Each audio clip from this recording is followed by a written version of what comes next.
Hello friends, today we will discuss the important topic of role of NITI Aayog in Indian economy. हमें पता है पहले planning commission चलता था, उसकी जगह नरेंद्र मोदी जी ने हमारे जो नरेंद्र मोदी जी प्रधानमंत्री जी हैं, उन्होंने अभी नीति आयोग को स्टैब्लिश कर दिया है 2015 से। तो ये टॉपिक भी सभी बच्चों के लिए जो जीके की प्रिपरेशन कर रहे हैं उनके लिए बहुत इंपॉर्टेंट हो जाता है। इसी को हम थोड़ा सा डिटेल में लेंगे। फर्स्ट मैं कुछ इसका इंट्रोडक्शन आपको देना चाहूंगी। The National Institution for Transforming India, इसका फुल फॉर्म है, नीति आपने सुना होगा, National Institute for Transforming India is a government of India policy establish to replace the Planning Commission. पहले हमारे यहाँ प्लानिंग कमीशन चलता था, जो हमारे आजादी होने के बाद में स्टैब्लिश किया गया था, लेकिन अब कुछ पॉलिसी चेंज करके नरेंद्र मोदी जी ने नीति आयोग को स्टैब्लिश किया है, जो कि national Institution for Transforming India है। और आजकल जीके में सबसे ज्यादा क्वेश्चन इसी पर पूछे जाते हैं, क्योंकि करंट बहुत मेजर इशू है ये। Planning has been in India influence of the socialist climate of erstwhile USSR, क्योंकि जो हमारा प्लानिंग कमीशन आया था वो हम लोग यूएसएसआर से, रूस से एक तरह से इंस्पायर हुए थे, तभी हमने प्लानिंग कमीशन दिया था। Planning Commission served as the planning vehicle for close to 6 decades with the focus on control and command approach। भी हमने लगभग इससे 6 decades निकाल दिए थे प्लानिंग कमीशन से, लेकिन अब करंटली जो है प्लानिंग कमीशन का चेंज करके हमने नीति आयोग को लिया है।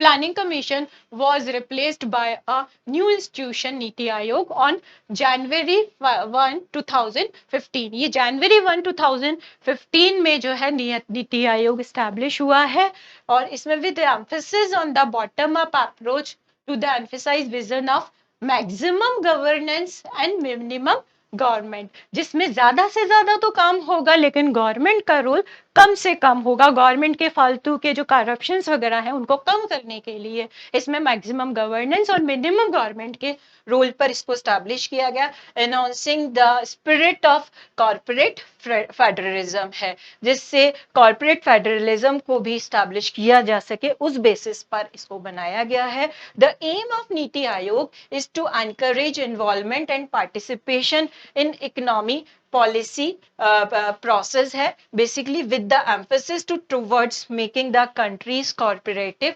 फेडरलिज्म है। बेसिकली जितनी भी हमारी कंट्री की कोलैबोरेशन वगैरह है या कॉर्पोरेट फेडरलिज्म है, उसको सपोर्ट करने के लिए नीति आयोग को स्टैब्लिश किया गया है। हमें पता ही है ये जनवरी 1, 2015 में आया था। It's first meeting was held in February 8, 2015 में। पहली मीटिंग इसकी 2015 में रखी गई थी। प्राइम मिनिस्टर जो हम नरेंद्र मोदी जी हैं वो इसके इट्स एक्स ऑफिशियल चेयरमैन है, वो ही सबसे ज्यादा चेयर करते हैं इसकी मीटिंग को, क्योंकि उन्होंने ही इसको स्टैब्लिश किया है अपनी पॉलिसी से। फिर मैं बताना चाहूंगी, इसका कंपैरिजन करना चाहूंगी प्लानिंग कमीशन का और नीति आयोग का, क्योंकि हमें एक बार क्लियर हो जाना चाहिए कि प्लानिंग कमीशन और नीति आयोग में क्या डिफरेंस है। प्लानिंग कमीशन की अगर मैं बात करूं तो enjoyed the power to allocate fund to ministers and state government. इसमें जितना भी फंड होता था वो स्टेट गवर्नमेंट और जो मिनिस्टर्स होते थे उसको अलोकेट हो जाता था। नेक्स्ट अगर नीति आयोग को देखें उसी फेस पे, to be an advisory body है और थिंक टैंक है। नीति आयोग जो है वो एक तरह से पावर नहीं देता, ये एक तरह से एडवाइजरी बॉडी है और थिंक टैंक है, जिसमें लोगों के सबके विचार रखे जाते हैं और फाइनली फिर डिसीजन लिया जाता है। The power to allocate fund might be visited of the finance ministry है, ठीक है। और ये जो पावर होती है वो फाइनेंस मिनिस्ट्री के पास होती है, फाइनली उसी के बेस पर इस पे काम होता है। The last commission and had 8 full time member है। प्लानिंग कमीशन का जो लास्ट कमीशन था वहां पे 8 फुल टाइम ऑफ मेंबर थे। प्लानिंग कमीशन हमेशा फुल टाइम मेंबर में ही विश्वास रखता था, लेकिन नीति आयोग ने थोड़ा सा चेंज किया। The number of full time member could be fewer than planning commission. नीति आयोग ने क्या किया, फुल टाइम मेंबर नहीं रखे, क्योंकि उससे क्या होता है उनका इन्वॉल्वमेंट ज्यादा बढ़ जाता है। उसने फुल टाइम मेंबर के कॉन्सेप्ट को कम कर करके पार्ट टाइम में ज्यादा विश्वास किया, तो इसने पार्ट टाइम मेंबर रखना शुरू कर दिया। State role was limited, to the National Development Council and annual interaction during plan meetings. अब क्या होता था, प्लानिंग कमीशन में स्टेट्स का रोल बहुत लिमिटेड हो जाता था, सिर्फ सेंट्रल तक का ही रोल रह जाता था। अब हर स्टेट्स की अपनी प्रॉब्लम होती है तो वो वहां डिस्कस हो ही नहीं पाती थी, तो ये एक बहुत बड़ा डिफॉल्ट था प्लानिंग कमीशन का। लेकिन नीति आयोग ने इसमें कुछ चेंजेस किया। State government are expected to play a more significant role than they did in the Planning Commission. लेकिन नीति आयोग में प्लानिंग जो स्टेट गवर्नमेंट का रोल जो है बहुत ज्यादा बढ़ा दिया गया as compare to planning commission. उनकी भी एडवाइस को हम लोगों ने स्वीकार किया। नेक्स्ट है सेक्रेटरीज और member secretaries were appointed through the usual proposals. इसमें सेक्रेटरीज भी बनाए जाते थे, मेंबर सेक्रेटरीज भी बनाए जाते थे प्लानिंग कमीशन में। लेकिन अगर हम बात करते हैं नीति आयोग की, तो secretaries to be known as the CEO. यहां पर इन्होंने क्या किया, उनकी जगह खाली एक सीईओ को अपॉइंट कर दिया, चीफ एग्जीक्यूटिव ऑफिसर्स को। सेक्रेटरीज और जो मेंबर सेक्रेटरीज है उनके रोल को कम करते हुए। ये बेसिकली थोड़ा सा चेंज है इसमें, जो कि प्लानिंग कमीशन और नीति आयोग में रखा गया है। नेक्स्ट मैं बताऊंगी कि planning commission had no provision of part time member. जो मैंने आपको पहले भी बताया था कि प्लानिंग कमीशन में परमानेंट और फुल टाइम मेंबर्स होते थे, वहां पार्ट टाइम का कॉन्सेप्ट ही नहीं था। लेकिन नीति आयोग ने to have a number of part time members depending on the need time to time. अब नीति आयोग ने क्या किया, कॉन्सेप्ट चेंज कर दिया। उसने पार्ट टाइम मेंबर्स में ज्यादा विश्वास किया और जैसे जैसे जिसकी जरूरत पड़ती थी उसको वो टाइमली बुला लेता था। ऐसा नहीं है कि फुल टाइम बिठा के रख रहा था, उससे क्या करप्शन कम होने के चांसेस हो जाएंगे। नेक्स्ट है the commission reported to national development council and that had state chief minister and governors है।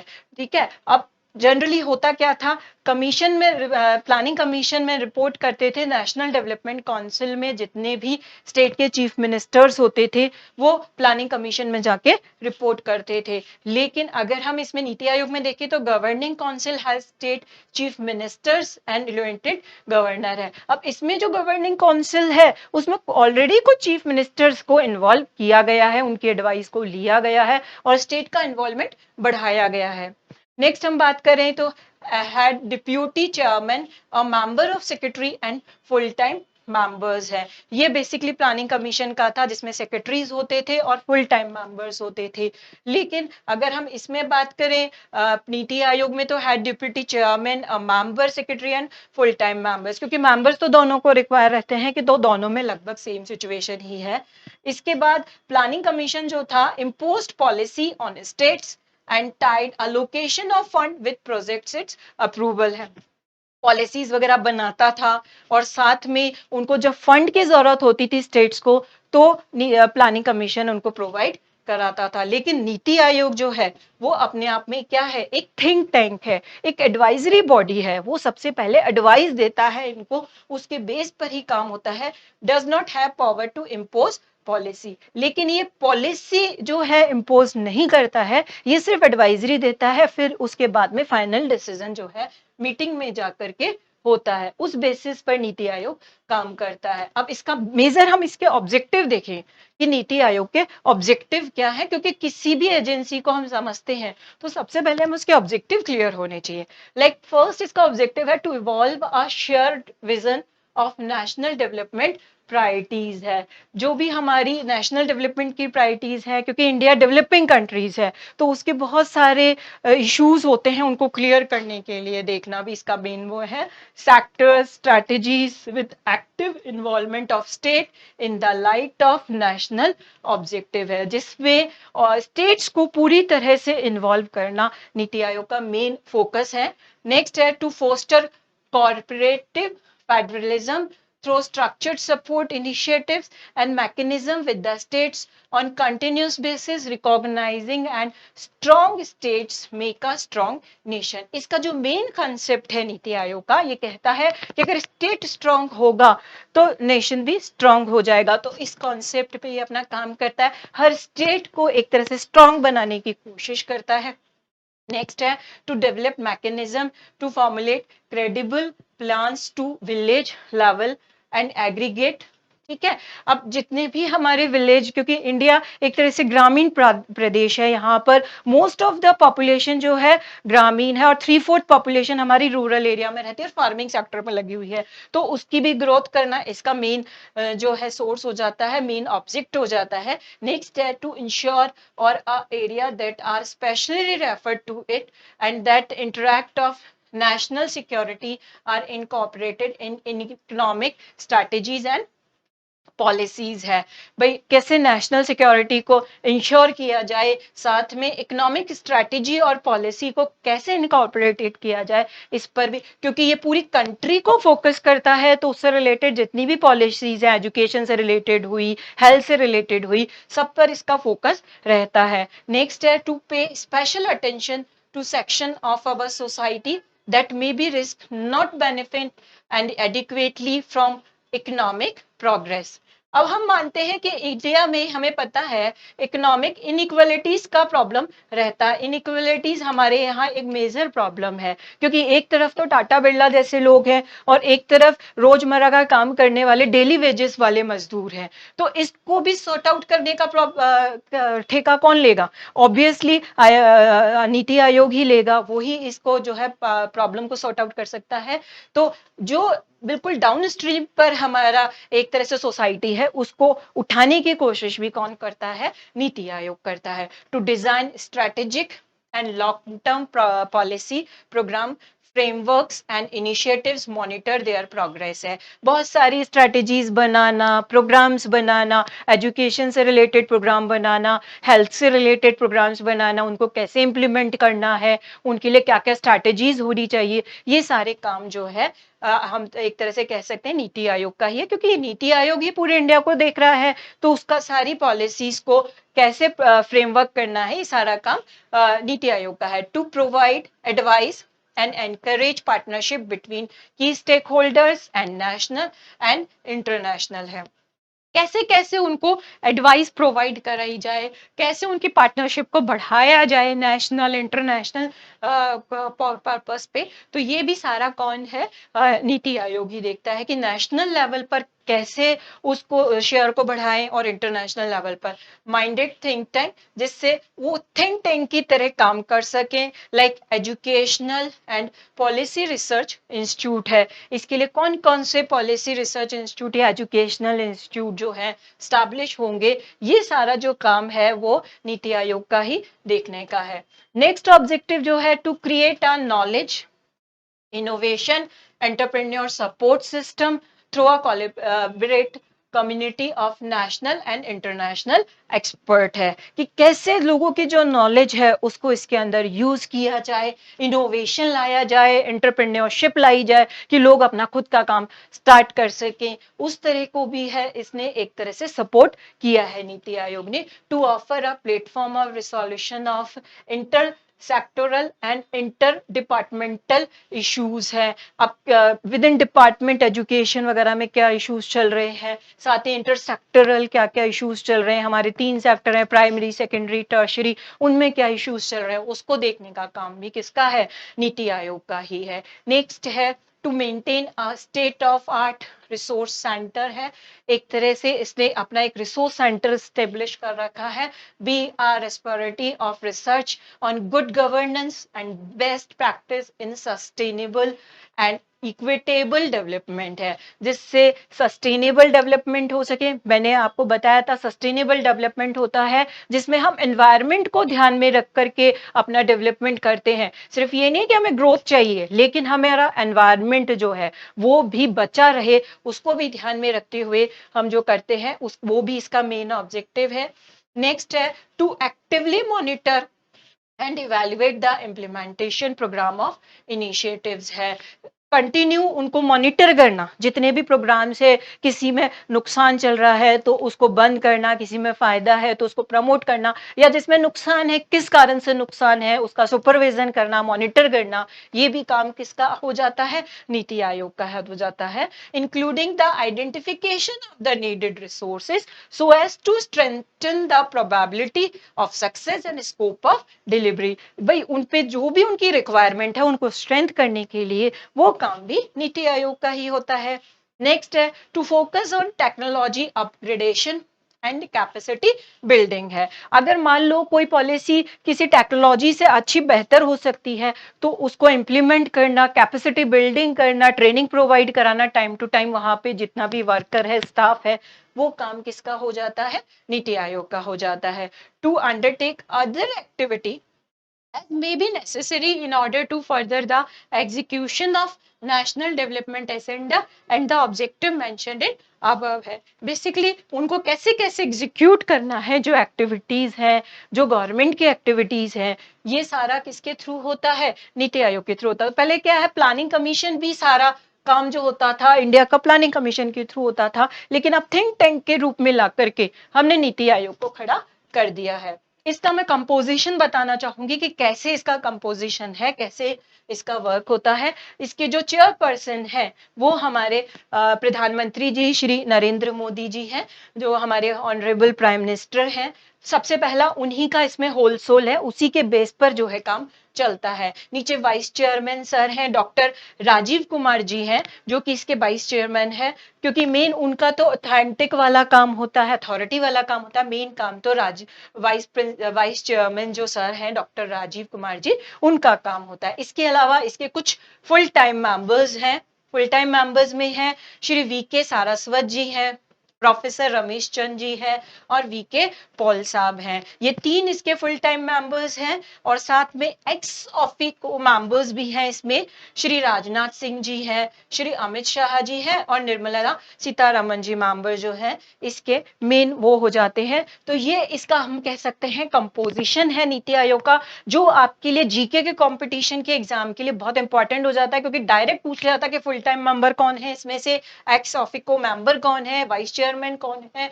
तो आपके लिए नीति आयोग का स्लाइड बहुत इंपॉर्टेंट है, इसको देखिएगा पूरा लास्ट तक। फिर मैं बात करती हूँ इनिशिएटिव्स के, कि नीति आयोग ने क्या क्या इनिशिएटिव लिए हैं इंडिया में सुधार करने के लिए। इसमें हम देख रहे हैं कि नीति Aayog has taken initiative on blockchain uses in e governance. इसने एक ब्लॉकचेन यूजेस को शुरू किया and has conceptualise the stack in India chain. इसने जो काम है सारे इंडिया चेन के थ्रू करने शुरू कर दिए। India chain is the name given to NITI Aayog ambition project to develop a national wise blockchain network, जिससे जितना भी इंडिया का जो काम है उसको ब्लॉकचेन के अंदर ले लिया जाए, क्योंकि अब डिजिटलाइज कर दिया गया है चीजों को, तो कंप्यूटराइज कर दिया गया है पूरे नेशन में, तो उस बेसिस पे किया जाता है। नेक्स्ट है आर्टिफिशियल इंटेलिजेंसी। आजकल ये बात वर्ड बहुत कॉमन हो रहा है इंडिया में, जब से लॉकडाउन लगा है, हम कह सकते हैं कोरोना वायरस का टाइम आ रहा है, तो आर्टिफिशियल इंटेलिजेंसी को इसने बहुत ज्यादा फोकस किया है। मशीन लर्निंग हमारे लिए इंपॉर्टेंट हो जाता है, इंटरनेट ऑफ थिंग्स है, ये बेसिक चीजें हैं जिसको इसने बहुत ज्यादा फोकस किया है इनिशिएटिव में अपने, जो हर पर्सन के लिए जरूरी है और हर हम कह सकते हैं एक तरह से एडमिनिस्ट्रेशन के लिए जरूरी है। Prime minister Narendra Modi ji at the 2016 world economic forum भी हमें हमारे यहाँ एक इनिशिएटिव लिया गया था। Next the vision is to link India chain with India stack के बेस पर हमने एक विजन लिया था, जिसमें the digital infrastructure that form the backbone of the Aadhaar project, the NITI Aayog initiative on the blockchain system will enforce contracts quicker, prevent fraudulent transaction and help farmer through the efficient disbursement of subsidies है, जिससे उनको time to time subsidies farmers को provide हो सके। इसके लिए इन्होंने बहुत बड़ा इनिशिएटिव लिया है। This project is first step to a larger system of record keeping public good disbursement, जिसमें जितना भी पब्लिक गुड है वो लोगों तक प्रोवाइड हो सके, इसका इनिशिएटिव लिया है। नेक्स्ट है NITI Aayog is developing a job portal. इन्होंने एक जॉब पोर्टल भी बनाया है, क्योंकि हमारे यहाँ अनएम्प्लॉयमेंट बहुत बड़ा बेसिक प्रॉब्लम है, जिसके लिए इन्होंने जॉब पोर्टल बना दिया है to connect employers with workers who have return to their home state and national wide lockdown है। क्योंकि अभी जो लॉकडाउन चल रहा है हमारा कोरोना वायरस के कारण, तो उन्होंने एक जॉब पोर्टल बना दिया है जिससे वर्कर और एम्प्लॉय दोनों को आपस में कनेक्ट किया जा सके। तो ये भी एक बहुत बड़ा इनका इनिशिएटिव हम कह सकते हैं। The student entrepreneurship programme, SEP इसको शॉर्ट में बोला जाता है, फर्स्ट आया था पहले तो 2019 में। नेक्स्ट इन्होंने दिया था SEP2 जो कि 2020 में है। बेसिकली स्टूडेंट्स के लिए बनाया गया कि उनको एंटरप्रेन्योरशिप कैसे उनको प्रोवाइड कराया जाए कि बच्चे पहले से ही सीख ले कि एंटरप्रेन्योरशिप में उनको ज्यादा फायदा है, सेल्फ वो अपने आप को डेवलप करे। Aim to convert the grass root innovation of Atal tinkering labs है, इसके लिए ATL लैब स्टैब्लिश की गई है स्टूडेंट्स के लिए। साथ ही and the scheme would be launch and run by Atal innovation mission है। ये जो स्कीम है ये अटल इनोवेशन मिशन के थ्रू जो है वो स्टैब्लिश की गई है अंडर नीति आयोग। इस एसोसिएशन विल डेल टेक्नोलॉजी के बेस पर इसको चालू किया गया। तो इन्होंने स्टूडेंट्स का भी बहुत ज्यादा ध्यान रखा है नीति आयोग में, तो वो भी हमारे लिए बहुत इंपॉर्टेंट हो जाता है। एक इन्होंने नई चीज चालू की है नीति आयोग ने, नीति लेक्चर्स। जैसा कि प्लानिंग कमीशन में इस तरह का कोई कॉन्सेप्ट नहीं था, इसमें क्या किया गया है, NITI Aayog has started a new initiative on the advice of prime minister Narendra Modi ji called NITI lectures.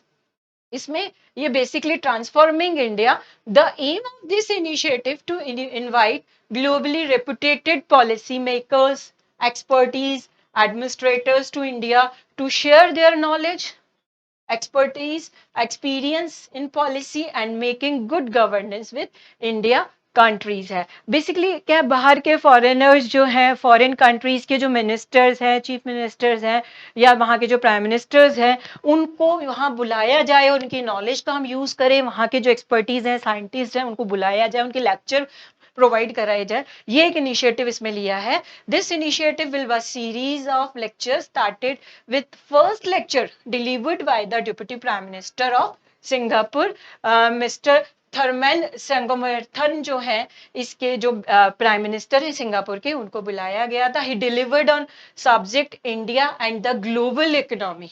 इस पर इन्होंने अपना लेक्चर दिया था, इंडिया एंड ग्लोबल, यानी इंडिया का ग्लोबल इकोनॉमी से क्या रिलेशन है, जिससे हमें पता चले कि इंडिया का क्या रोल चल रहा है ग्लोबल में। इस पे दिया था इन्होंने विज्ञान भवन न्यू दिल्ली में अपना ये लेक्चर प्रोवाइड कराया था। The Prime Minister spoke about the idea behind this lecture series and stated that his vision for India is rapid transformation, not gradual evolution है। तो कुल मिला के प्राइम मिनिस्टर नरेंद्र मोदी जी ने इसको काफी सपोर्ट किया था इनके लेक्चर को, क्योंकि हमें एक वेस्ट एडवाइस इसके थ्रू मिल रहा था।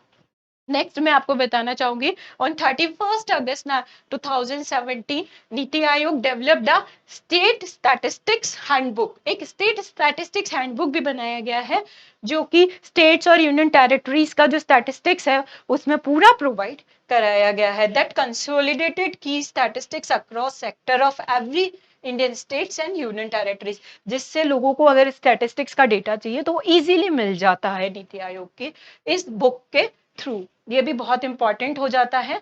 नेक्स्ट मैं आपको इसका एक थोड़ा सा ओवरव्यू देना चाहूंगी, जो आपके लिए जीके के एग्जाम के लिए इंपॉर्टेंट हो जाता है, बेसिक नॉलेज। लाइक इसका फॉर्म डे हुआ था 1 जनवरी 2015 में, लगभग 5 साल इसको हो चुके हैं। इसका जो प्रेसिडेंट था प्लानिंग कमीशन था, क्योंकि सबसे पहले प्लानिंग कमीशन ही था, उसके बाद में ये आया है। फिर नेक्स्ट बात मैं करना चाहूंगी, इसका हेडक्वार्टर है न्यू दिल्ली में है इसका हेडक्वार्टर, क्योंकि जितने भी मेन गवर्नमेंट ऑफिसर्स होते हैं वो सारे न्यू दिल्ली में है। और इसका एनुअल बजट जो है 339.65 करोड़ है। अगर हम डॉलर में देखते हैं तो 48 प्लस मिलियंस में आ जाता है, ठीक है। और चेयरमैन जो है इसके श्री नरेंद्र मोदी जी हैं, जो मैंने आपको इसका कंपोजिशन दिखाया था उसमें मैंने आपको बताया था। एग्जीक्यूटिव डायरेक्टर्स जो हैं इसके, एक तो श्री राजीव कुमार जी जो है इसके वाइस चेयरमैन है, और श्री अमिताभ कांत जी जो है इसके CEO हैं, जो मेन इस पे जो वर्क करते हैं। पेरेंटल एजेंसी अगर मैं बात करती हूँ तो मिनिस्ट्री ऑफ प्लानिंग है इसका, और इसका जो वेबसाइट है www.niti.gov है, जो आप इसको यूज कर सकते हैं इसकी साइट से आप इंफॉर्मेशन लेने के लिए। नेक्स्ट इसका जो क्रिटिकल अप्राइजल है वो भी एक बार हम थोड़ा सा डिस्कस कर लेते हैं नीति आयोग का। वैसे अभी इसको बने हुए ज्यादा टाइम नहीं हुआ है, पर कुछ ना कुछ ड्रॉबैक्स तो सभी में होते हैं।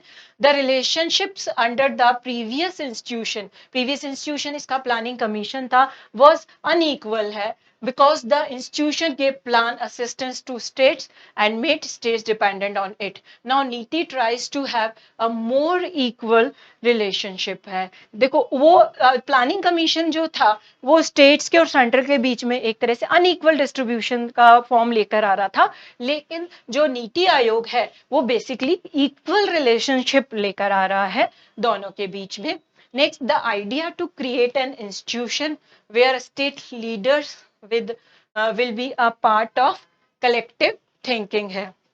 इसमें इंस्टीट्यूशन बनाया गया है जिसमें जितने भी स्टेट के लीडर्स हैं या प्राइम हम कह सकते हैं चीफ मिनिस्टर हैं, वो इसके थिंक टैंक में आ जाते हैं सोचने के लिए with the centre and other stakeholders in formulating a vision for the development of country is right as a compared to the previous structure. तो previous structure से हमने इसको think tank में बदला है, एक advisory body में बदला है जिसमें states के chief ministers या उसके जो leaders हैं वो सारे इसमें आ जाते हैं. Next है नीति आयोग does monitor, coordinate and ensure the implementation of the globally acceptable sustainable development goal है. इसके साथ साथ नीति आयोग ने जो सस्टेनेबल डेवलपमेंट गोल वाला जो प्रोग्राम पूरे ग्लोबल में अपनाया है उसको इंडिया में भी अपनाने के लिए अपना पूरा रोल दिया है. और एक तरह से हम कह सकते हैं it is nominated as the noble body that will bring the 17 development goals into action across the India है. इसके लिए इन्होंने 17 development goals जो है नीति आयोग ने पूरे इंडिया में प्रोवाइड कराए हैं. Its initiative include 15 years vision of map. इन्होंने अपना एक 15 इयर्स का विजन मैप भी प्रोवाइड किया है. 7 इयर्स स्ट्रैटेजीज है इनकी, 3 इयर्स एक्शन एजेंडा है. इनका जो विजन है वो इसी हिसाब से चलता है. नेक्स्ट इन्होंने अमृत, आपने नाम सुना होगा, उसको दिया है. डिजिटल इंडिया जो है वो भी नीति आयोग का ही कॉन्सेप्ट है. डिजिटल इंडिया के बेस पर ही आजकल सारे काम चल रहे हैं. फोन है, चिप वाली जितनी भी चीजें होती हैं वो सारा डिजिटल इंडिया पर है. अटल इनोवेशन मिशन है वो भी नीति आयोग का ही काम है. मेडिकल एजुकेशन रिफॉर्म्स है, एग्रीकल्चर रिफॉर्म्स है. तो मतलब हम कह सकते हैं कि इन्होंने बहुत सारा इनिशिएटिव लिया है नीति आयोग ने इंडिया में ड्रास्टिक चेंज करने के लिए. डिजिटलाइजेशन तो हम देख रहे हैं हर चीज में हमें दिखाई देता है. तो कुल मिला के नीति आयोग हर बच्चे के लिए बहुत उपयोगी हो जाता है और जीके का अपने आप में बहुत बड़ा पार्ट है. Thank you.